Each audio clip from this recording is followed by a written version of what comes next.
monde, bienvenue sur Jugement Film.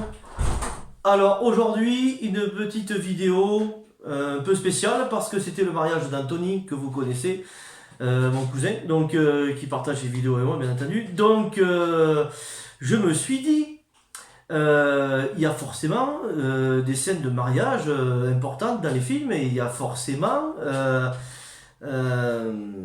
des films qui traitent justement de mariage. C'était le cas, il fallait le faire ça. Donc voilà, donc j'ai fait, alors bon, j'ai ma petite liste avec moi parce que bon, voilà. Donc voilà, on va commencer. Donc alors, Last Chance for Love. Alors ça c'est un film que je recommande à tout le monde.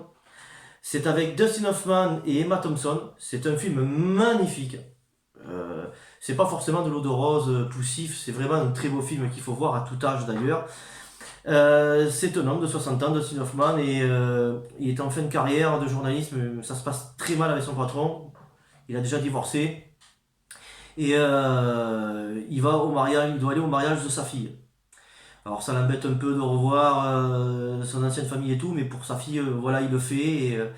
Donc voilà. Et donc il va là-bas, il se prend un petit hôtel et tout, et il va rencontrer sur un banc une femme d'une cinquantaine d'années qui est un peu perdue et qui a eu une vie un peu compliquée. Et du coup, ils vont se lier énormément tous les deux. Elle va lui apporter le mieux qu'elle puisse lui apporter. Ça va être un film magnifique qui traite de sujets comme ça qui sont bien. Et c'est bien justement que ce soit des personnes de leur âge. Parce que c'est rare, en principe c'est les ados, les pré-ados, les jeunes. Et là, c'est bien de montrer que à cet âge-là, on a besoin d'amour aussi et que des fois, on peut avoir une dernière chance. Donc ce film-là est excellent. Ensuite, 4 mariages d'enterrement. Tous ceux des années 80 et 90 comme moi connaissent 4 mariages d'enterrement de Mike Newell avec Andy McDowell, avec Hugh Grant, avec Christine Scott Thomas, 3 acteurs qui sont formidables. J'aime un faible pour Christine Scott Thomas, je l'avoue. Voilà, ça c'est un excellent film. Pareil, alors Hugh Grant c'est un célibataire endurci qui fait partie d'une troupe de personnes qui s'occupent de mariage. C'est eux qui s'occupent de A à Z des mariages, des décos, de tout.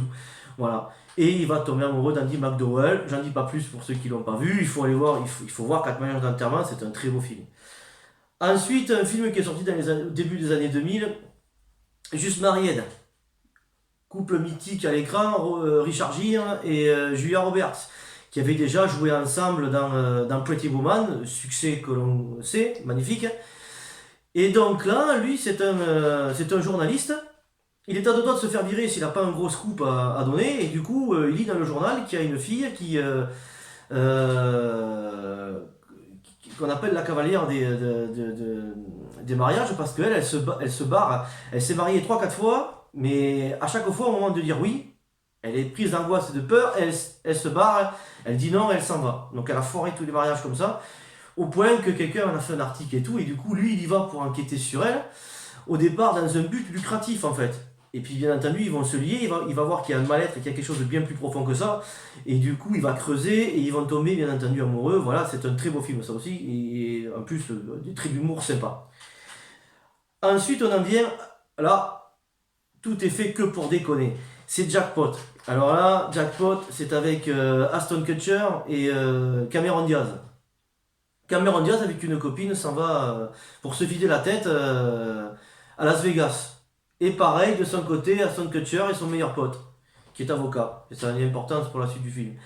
Et donc ils s'en vont là-bas, ils vont se rencontrer, ils vont décider de faire une soirée tous ensemble. Ils vont faire une soirée tous ensemble, qui dégénère avec l'alcool et tout ça. Et du coup, le lendemain, quand ils se réveillent, Cameron Diaz et Aston Kutcher se sont mariés. Parce que bon, c'est la ville des mariages en 2 minutes là-bas à Las Vegas. Donc ça leur plaît pas du tout. Ils vont se clasher et ils vont s'engueuler. Et d'un geste ironique, Cameron Diaz lui jette une pièce. Lui, il prend la pièce puisqu'ils sont devant la machine à sous. Et gling, ding, ding, ding, ding, ding, jackpot. Il a gagné 3 millions de dollars. Et donc du coup, lui il veut divorcer pour avoir les thunes rien qu'à lui, bien entendu. Donc du coup, elle lui dit non, c'est ma pièce. Donc j'ai la moitié, puis on est mariés, lui dit Coco. Donc elle dit moi je divorce pas, on reste ensemble. Et le juge il leur dit voilà, si vous tenez un mois maritalement, à l'issue vous pourrez divorcer. Mais il faut que vous teniez, il faut que vous jouiez le jeu. Et bien entendu, du coup, l'un comme l'autre va vouloir forcer l'autre à bout. pour qu'il dégage, pour avoir le jackpot, avoir les thunes, rien que pour lui, quoi. Donc du coup, vous imaginez bien toutes les péripéties et tous les délires que ça va entraîner dans le film, parce qu'ils vont chercher qu'à se faire des sales coups pour que l'autre il craque. Donc ça, c'est excellent, ça. Ensuite, le témoin amoureux. Alors là, c'est vraiment de l'odoros, c'est pour les nanas fans de Patrick Dempsey un peu. Mais après, voilà, il est assez drôle comme film, il est sympa. Avec la magnifique Michelle Monaghan d'ailleurs, qui est magnifique cette actrice. Et du coup, tous les deux, ils sont amis d'enfance depuis longtemps. Et le jour où ils ont très l'habitude de faire des fêtes ensemble, ils se connaissent depuis toujours. Et elle le convoque dans un café un jour et elle lui dit voilà, ça y est, je vais me marier et tout ça. Et il a fallu qu'elle en arrive là pour qu'il comprenne lui qu'en fait il est amoureux d'elle depuis toujours quoi. Il se mentait à lui-même lui en fait. Donc du coup ses copains ils vont lui dire eh ben essaye de la récupérer avant qu'elle se marie. Sauf que le mariage c'est dans 2-3 jours. Donc je vous laisse imaginer tous les coups foireux qu'il va tenter pour la récupérer. Voilà. Ensuite, bien entendu, pareil, hein, les gens des années 80-90 comprendront pourquoi j'ai mis ça. En période de mariage, avant ou après un mariage, American Pie 3, marions-les. Ce film-là est extra. Le mariage de Jim et Michelle, avec un Stifler encore plus fou que dans les autres.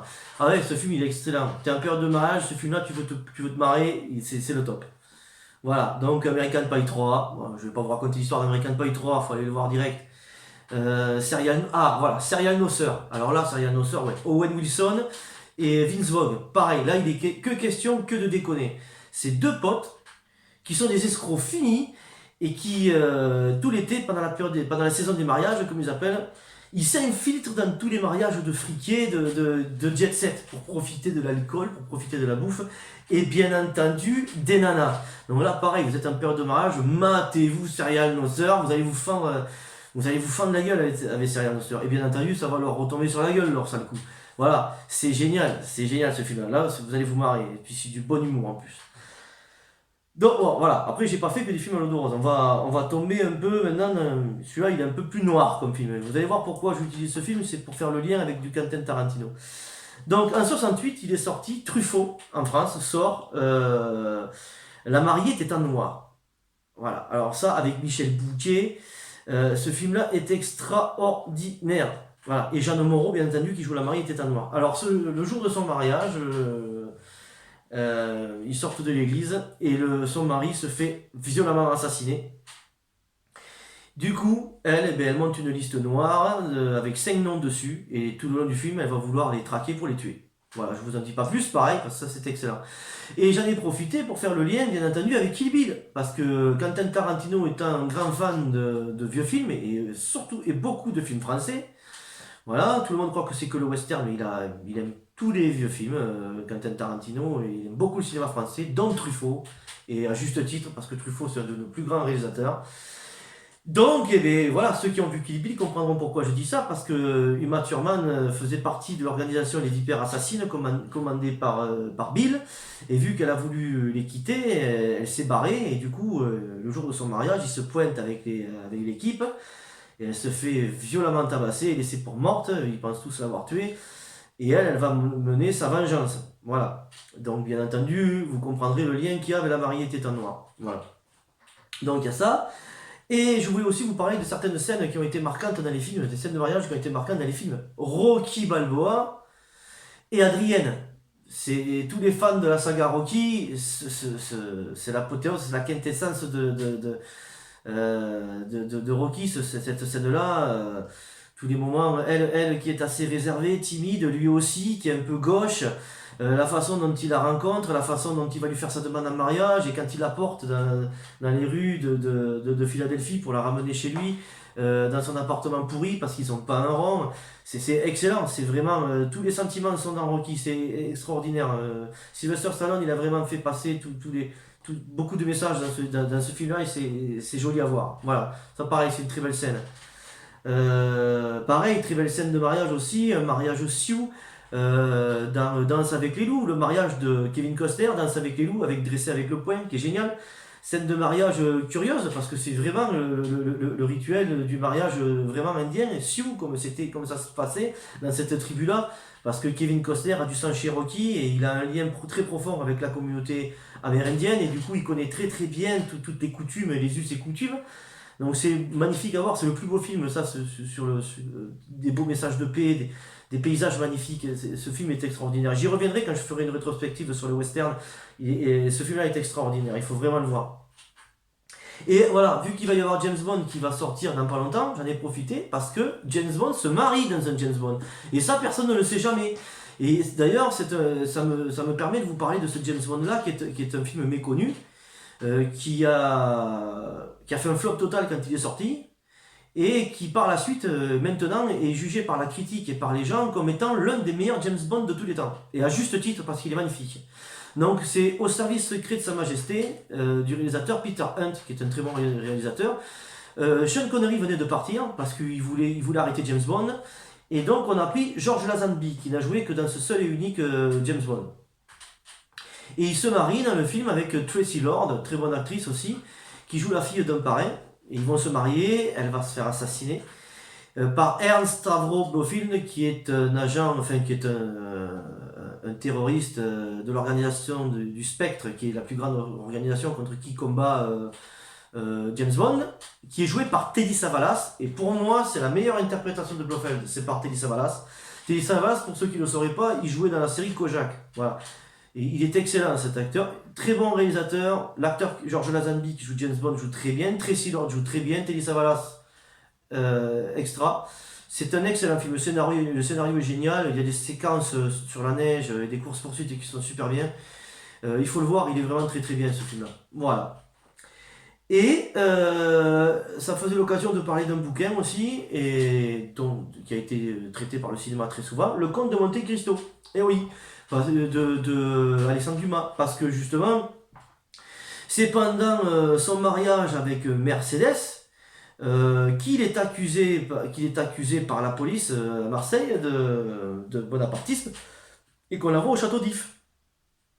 Tout ça a été commandité par de Villefort et le comte de Morcerf, qui en plus étaient des amis. Il va s'évader, bien entendu, on connaît l'histoire, il va s'évader du château d'If avec l'aide de l'abbé Faria, et il va devenir le comte de Monte Cristo pour se venger. Mais là, voilà, ça se passe pendant la scène du mariage au début, c'est là qu'il se fait arrêter. Donc ça me permettait en même temps de vous présenter la plus belle version cinématographique du comte de Monte Cristo, c'est le film avec Louis Jourdan. Avec Gérard Depardieu, c'est pas trop mal, mais c'est trop téléfilm. Et les acteurs sont pas forcément. Je trouve pas que Gérard Depardieu, ça lui a lieu vraiment de jouer le rôle d'Edmond Dantès en fait. Voilà, je trouve que Louis Jourdan est bien mieux. Il y a une version avec Jean Marais qui est formidable, mais qui n'est pas trouvable et on peut même pas le voir en streaming. Je l'ai vu, j'étais très enfant, mais c'est un très beau film aussi. Voilà, mais vous aurez compris que tout ça c'était pour faire des gros bisous à tous ceux qui sont abonnés, qui étaient là le jour du mariage, et faire un coucou à tout le monde, et c'était surtout pour rendre hommage un petit peu à Anto, à mon frérot, voilà. Donc voilà, donc je vous dis à bientôt à tous, on revient très vite dans 2 jours, puisque on va faire la critique de AD Astra avec Brad Pitt et Tommy Jones qui sort bientôt là, donc, qui sort mercredi d'ailleurs, qu'on va aller voir, et qu'on fera la critique, donc on revient bientôt, coucou, bye à tous, au revoir. Hasta la vista, baby.